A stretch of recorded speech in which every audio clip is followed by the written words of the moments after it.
welcome back to another episode of The Art of Advocacy. I'm your host, Dr. Sheldon L. Eakins. I'm excited today to bring to you the fourth and final installment of my four-part series. We've been talking all about making it personal. This is for my school leaders. So if you know, my next book is coming up. Don't bring box macaroni to the potluck. It's coming out for my school leadership, all about creating a sense of belonging. And so we're going to bring that to you. So let's jump right into it. I'm going to show my screen here. Today's installment is the fear of not doing it right. I'm going to talk about what that means, the fear of not doing it right. And I think this is going to be really important because we're gonna touch on some pieces that you might have experienced, right? You might have done something in the past. You made an attempt to make some change. You notice that there's some issues out there, and you went to make some change, or you went to step in, and it didn't go well. Or you might not have, or feel as if you have the right words to say to intervene. So I understand that there's going to be fear. And I've been a school principal. I've been in several leadership roles.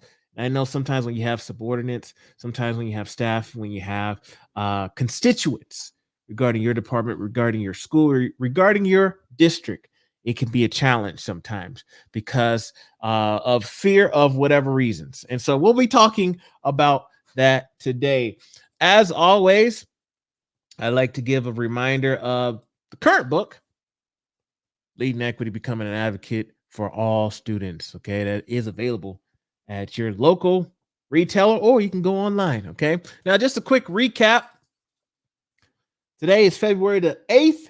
Okay, now 3 weeks ago, we started with Believe to Achieve, the influence of social learning in education. I talked about social learning theory, all about that. Then we moved into Get This Out of Your Head.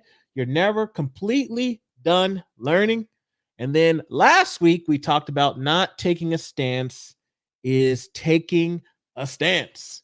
So today we're wrapping up, and then I'll be gone for a while. Okay.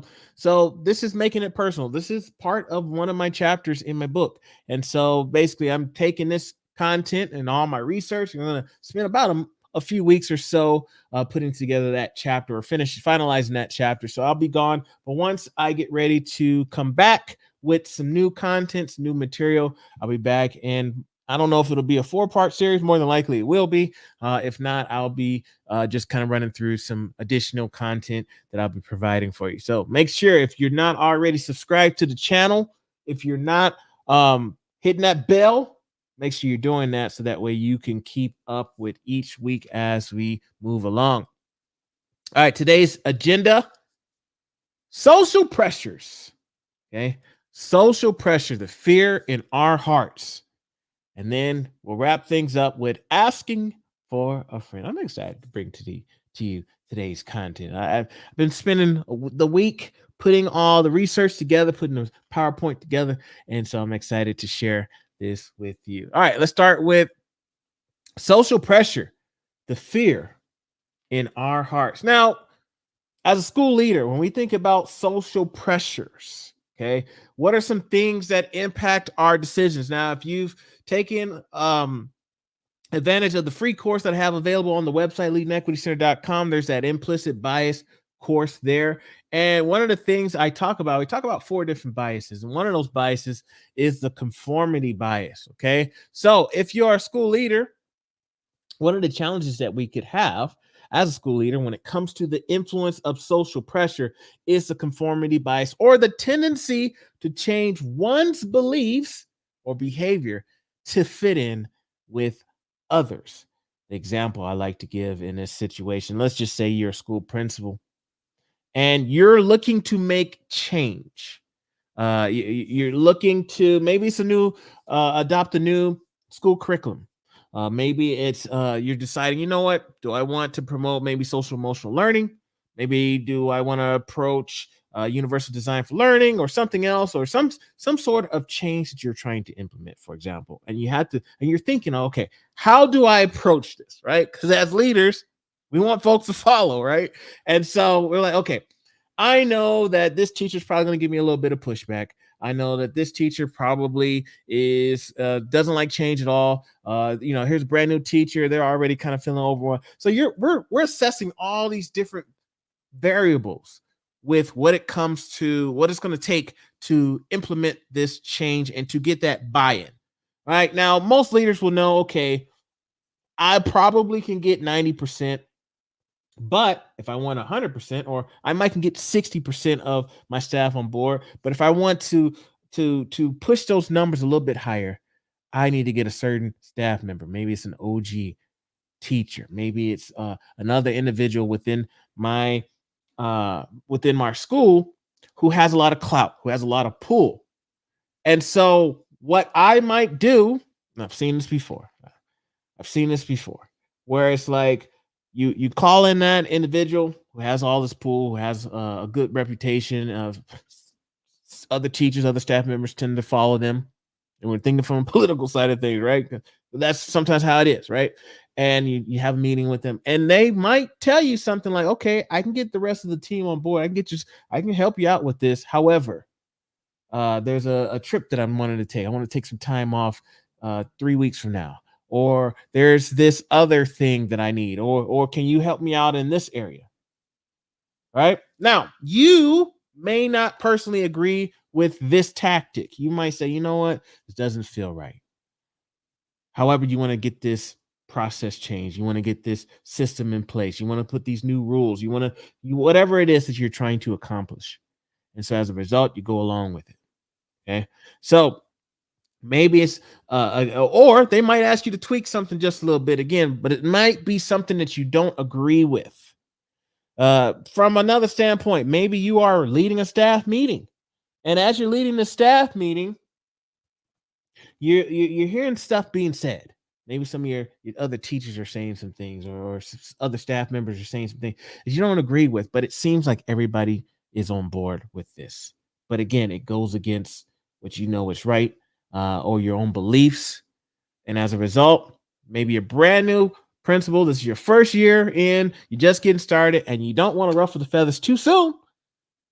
And so you go along with it, as opposed to really sticking to your guns, or as kids say these days, stand on business. Stand on business. Anyway, all right. So you might go along with things again that go against you. That is the influence of social pressure. So as leaders, the influence of social pressure is real. Okay, here's another example: fear of conflict or confrontation. Let's go back to that example where you have this teacher who's prominent within your school. They have a lot of pull, and you butt heads a lot, right? Because again, they seem to have a good portion of your team, your staff on their side. So maybe this again, social pressure can influence your decisions because of you want to avoid any sort of controversial things. If I make this move, if I get rid of this practice, if I tell my team we're no longer accepting, I don't know, lesson plans every other week, I want them every week, or there's something else that we're trying to change and we don't want the conflict. We know there's going to be pushback. We're afraid of that pushback. So rather than again making change or leading that change, which will benefit who? The students, right? Benefit the students. But because we might be afraid of a community member or a parent or a staff member and how they're going to respond, and we don't want to butt heads. We don't want that conflict. We don't want the smoke. We may not want the smoke. And as a result, that confrontation impacts our decisions. Another example, school norms. I like to call this one, we've always done it this way. How many times you know that there's a tradition or a practice? Maybe it's a chant. Maybe it's a spirit week thing that you do every year. Maybe it's something that happens at an out of school event. Every year we run this fall festival or we run this event. And you know it's wrong. You know it isolates a certain group of people, or it makes fun of people. Folks, it's 2024. I'll say this real quick. It's 2024. If you still have a mascot, Native American mascot, or Native American, here where I live, there's a school called the Savages. It just breaks my heart, right? Racial slurs as your team, like that's your team. In 2024, if there's practices, if there's again traditions, things that we do every year, this is what we do, and you know it's wrong. Like, it's 2024. We need to make some change. However, you're afraid that I can't. I'm afraid to make these changes or lead these changes because of the pressure. Parents are going to come up to me and say, you know what? I wore that jersey. I had on a headdress when I was a kid. We need to keep the heritage. We need to keep the traditions going. Not that it's right or that it's wrong, but it's just, well, that's what I did when I was younger. When I went to high school, I want my child to do that. I want my grandchild to experience those same traditions, even though there might be cultural appropriation happening there. There might be some flat out racism happening within these practices. However, that social pressure is there. We could lead these changes. Again, this is all about creating a sense of belonging. Whether if it's one child or a group of children, if they feel as if if they do not feel accepted, supported, or included within the environment, you will not have a sense of belonging. Those school norms make a difference.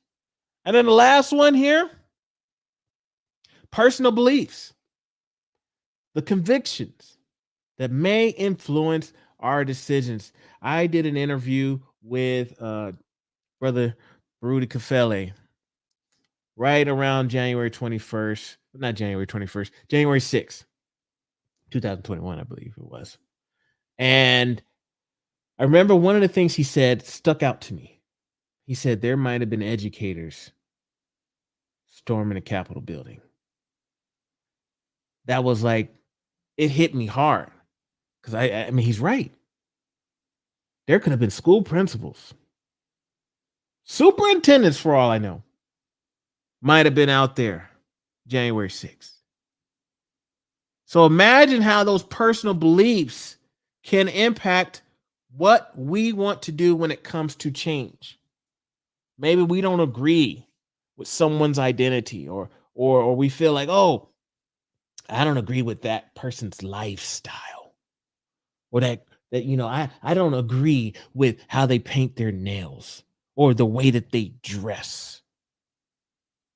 It has nothing to do with their academic or social emotional support. It's just strictly on what we believe. Oh, you know what? I'm not going to pay a lot of attention to that. Or I don't think it's there's no sense of urgency because it goes against my morals and my beliefs. Now, when we do these type of things, it can lead to or perpetuate other things, such as exclusion, or the opposite. We talked about this before. The opposite of exclusion is tokenism. Okay, what comes to my mind is the Atlanta cheating scandal. I want to say it's still currently going on. It started back in 2009. I want to say I just saw an article, who knows, a few months ago, where it seemed like they were still going on.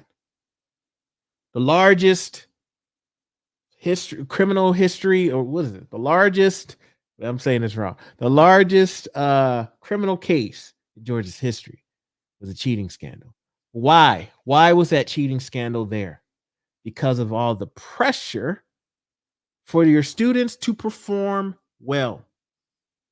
Unfortunately, we see a lot of our schools put into, academic support needed or probation. I don't know if it's academic probation, but it's, they get into those warnings, right, where state might take over. And so there's that pressure of making sure that students' test scores are high And sometimes ethical and moral decisions come into question. Or the exclusion piece might mean that, I got a gifted and talented program, or I have another program for academic excellence or scholarships that are available, but I only provide it to those certain groups of students. Right? I only give it to certain groups of students because I know they're going to utilize this well. They can handle that. Right? When we don't talk to our teachers about, okay, you're teaching an honors class or you're teaching a dual enrollment class, make sure that you're advertising this to everyone, not just tapping certain students on the shoulder and asking them, right? Or certain parents reaching out to them and say, hey, I want Johnny to take my class. I'm teaching dual enrollment, right? The exclusion can take place. Oh, well, I want my students to pass this honors class, so I'm just going to ask certain folks. What's the opposite of that? Oh, when I look at my representation, I only have, all my kids seem to look the same, and I need to bring in that one or two to meet my quota of students for that token side. Right. So the opposite of exclusion is tokenism. All right. Now the other part is there could be cultural insensitivity. Oh my God. Cultural insensitivity. We always do it that way. We're going to have a special party. We're going to do, I don't know, maybe a Halloween party. And what might happen in those Halloween parties where students come dressed up a certain way that might be offensive to other groups of folks. Or we just flat out could care less about what we're doing because, again, we've done it this way for years. This is our tradition. Okay. It may perpetuate cultural insensitivity. Then we got to think about our representation. And again, the good and the bad when it comes to representation. Right? Representation, our students, especially students who do not have, they're already not part of the dominant culture. And I know what it's like, right? And my kids know what it's like when they're in a space where it's just them or a handful of folks that share a similar identity. Do they have a space for them to engage with one another and have conversations, such as maybe an affinity group? Are those available at your school?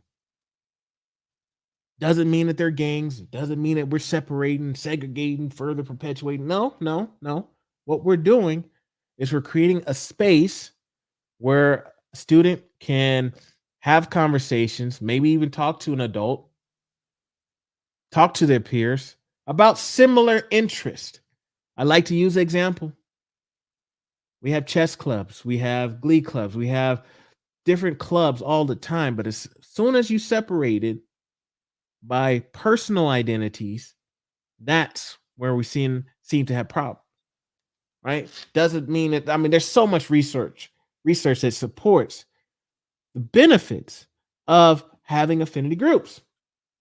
Also, when you think about representation, do you have overrepresentation in special education versus your gifted and talented program? What about your school government? Okay, do your students have are their voices amplified? Because they have a voice, but are we amplifying their voices, or are we only saying, okay, you guys can talk when I give you the opportunity to talk? Student government meetings are only available during lunchtime every other Monday. That's the only time I want to hear you. I'll give you the end of the semester. We'll let you present. Or the students have opportunities to engage with their staff, their teachers when they need to engage with their teachers. Okay. Now, I always like to use caveats. Okay. That doesn't mean just have an open door policy at your school because you probably won't get no work done. Okay. So there still needs to be some boundaries.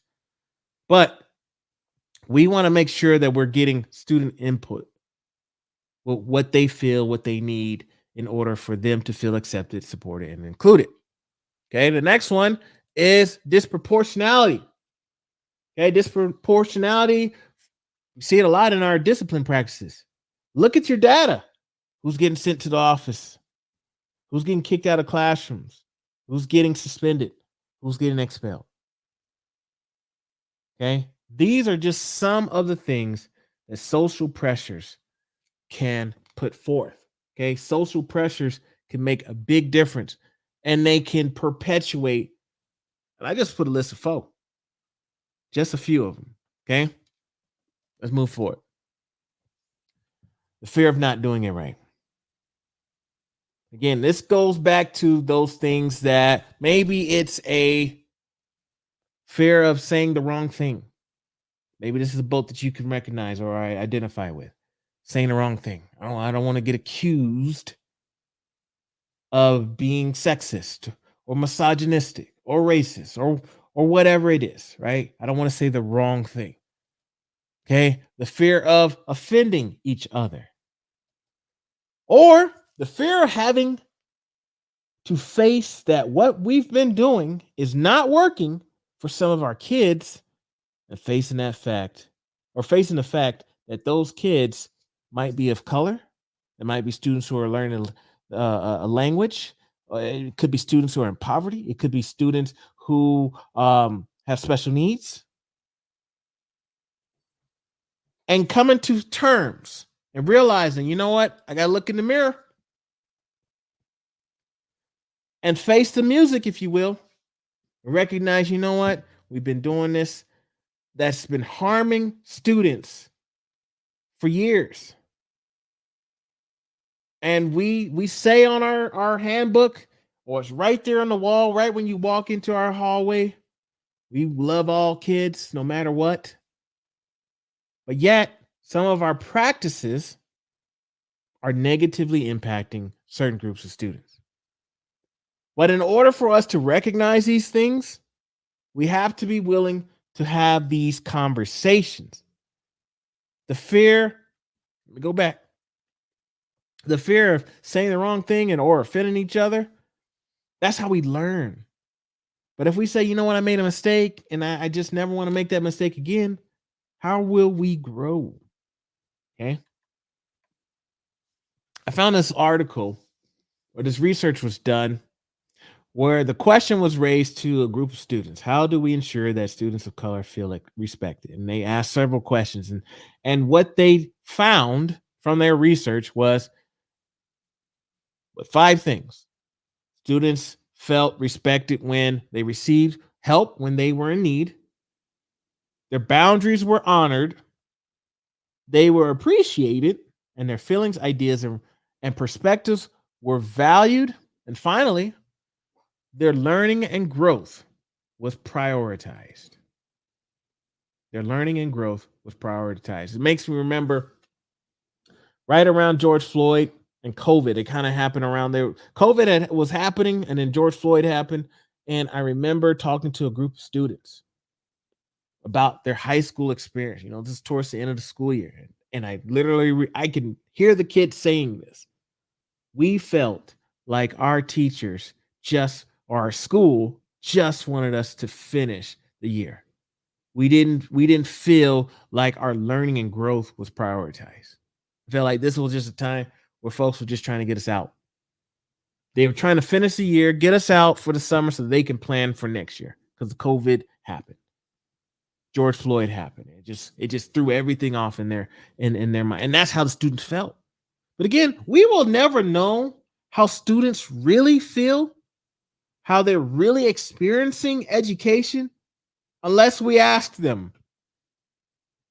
But if we're too afraid to get that feedback, because kids will tell it like it is. They'll tell us, nah, bruh, that ain't it. I'm not happy. You know what? I think my teachers are not treating me fairly. I don't think that this tradition that we celebrate every October, I can't identify with this. Or I usually feel left out. Or I like to sit with my friends and we tend to sit in the back of the cafeteria. But now we start to feel bad because our teacher always comes up to us and asks us, well, why y'all always sitting in the back? Why don't you come join everybody else? No, we don't want to. And I feel comfortable here. But now I feel pressured by my teachers to interact with folks, even though all day long I'm in the same space where I feel like I'm always an odd person out. And I just want 30 minutes during lunchtime to spend with someone that looks like me or shares some similar identities. And now I'm feeling bad about doing that because my teachers are telling me, oh, why you always got to do that? Or they said it one time, and now every time they look at me, they in the lunchroom, they shake their heads. How does this make me feel as a student? But again, we'll never know these things if we don't ask. We don't ask these questions to our students, how will we get this feedback? But I digress. All right. Let's talk about leading respectful communities. How can we do that?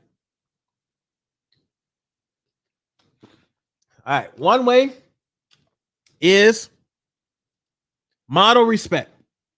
We talked about this, I think, last week or the week before. When we model respect, our students see how we treat other students, how we treat our peers, the other teachers, the other staff members, community members. That the way we model that learned behavior, that social learning theory, okay? When we start to model those type of things, our students pick up on that. They can tell if you're treating someone that looks a little different or someone that is not part of the dominant culture. They can tell if you're treating them differently. Okay. So we need to be making sure that we're communicating properly, that we're treating folks fairly and equitably in our approach. That should be what we're modeling to create that or shift that school culture. We also need to measure what matters. We talked about disproportionality, we talked about representation, but again, how will you know that if you don't look at the data?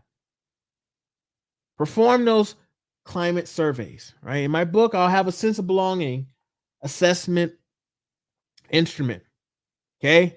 It's something that school leaders can use. And again, it doesn't mean do it one time at the beginning of the school year. It needs to be reviewed often. And the last piece I like to throw in there, if we're not doing this already, is restorative practices. This is a great opportunity for your students to sharpen their relationship and resolution skills. And not just your students. I think it's valuable for adults as well.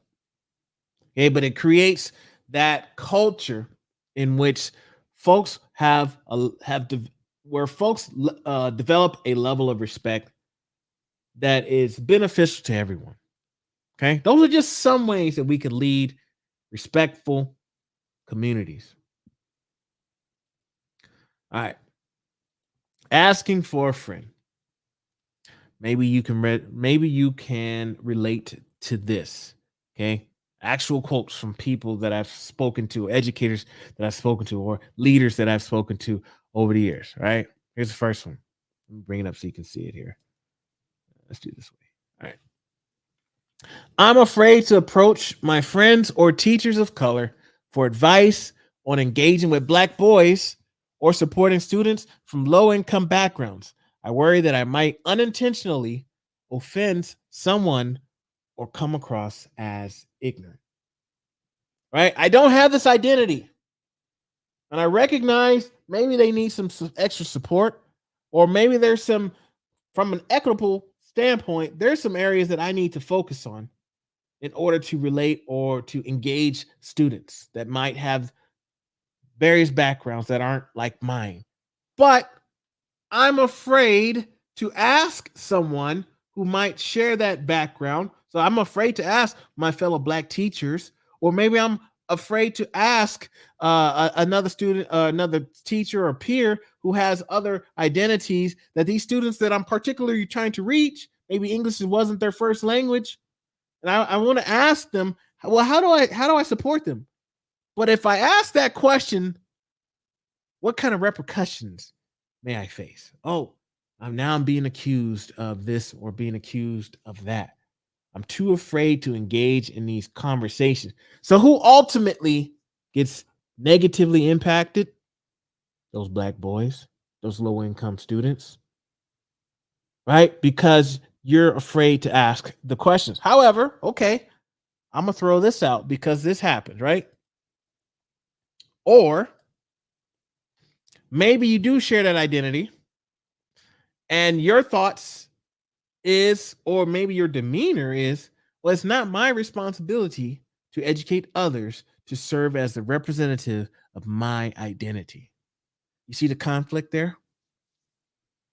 You got one person that says, look, I recognize I need to support these students that have certain identities, but I'm afraid to ask because I don't want the answer of, well, it's not my responsibility, right? And vice versa. Person says, well, it's not my responsibility. You need to figure that out on your own.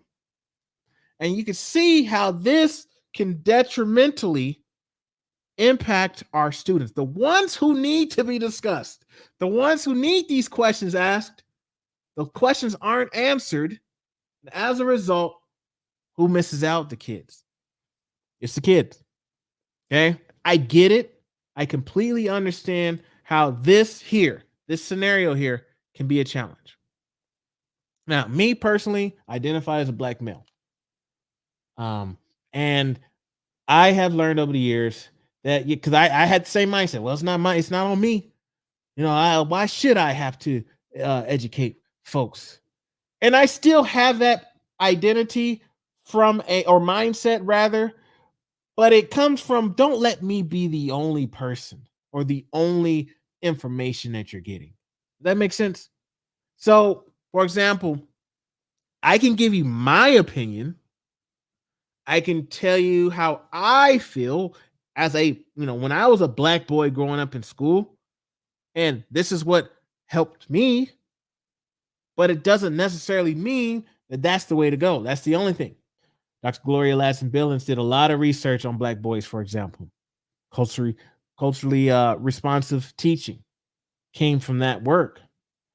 Pick up one of her books, pick up other books, do your own research. And the thing that you have to do if you do want to speak to a colleague is not make those assumptions that all your colleagues that have that same identity should know the answer to it. Simple question you can always ask is, has this been your experience? Let's say I'm wanting to go up to, again, let's say I'm having some challenges with reaching my black boys in my classroom. And I have a black male teacher in a building. I go up to him and say, hey, these are some of the challenges that I'm experiencing. What do you think I should do? Versus, has this been your experience? Or what was it like for you as an educator? What helped you? And then again, don't let that be your only answer, but also follow up and get additional support from reading books, other resources, maybe try some things out, maybe ask parents, maybe ask those black boys what they would like to see, what would support them. What do you like in my class? What are some things you like? Ask those questions. But again, you will not get any progress if we don't ask. And I always encourage my educators out there who do have these lived experience, right? One thing to do, I know it's easy to have the mindset of, well, it's not my responsibility. And I totally understand. But I would like to see if we can look at it from a different perspective. Rather than thinking it's not my responsibility to educate others or serve as the representative of my identity. Again, I'm a person, a black man that lives in Idaho, right? So I'm feeling that way all the time. But then also I have learned that a lot of people genuinely don't know. They're just ignorant. They have absolutely no idea. And so if I can be a touch point that can support them in their efforts, because they're genuine, a lot of times people genuinely don't know and they're just asking because asking for a friend, right? They want to know. I say, hey, this is my take. This is what I think. Okay. I don't represent my whole entire race, but this is what I believe. This is what helped me. Okay. But I also suggest that you go look into this person's book or look at this research. It might further support or enhance your needs. I love this quote here. Okay, I'm going to leave it up for a second. Take a sip of water.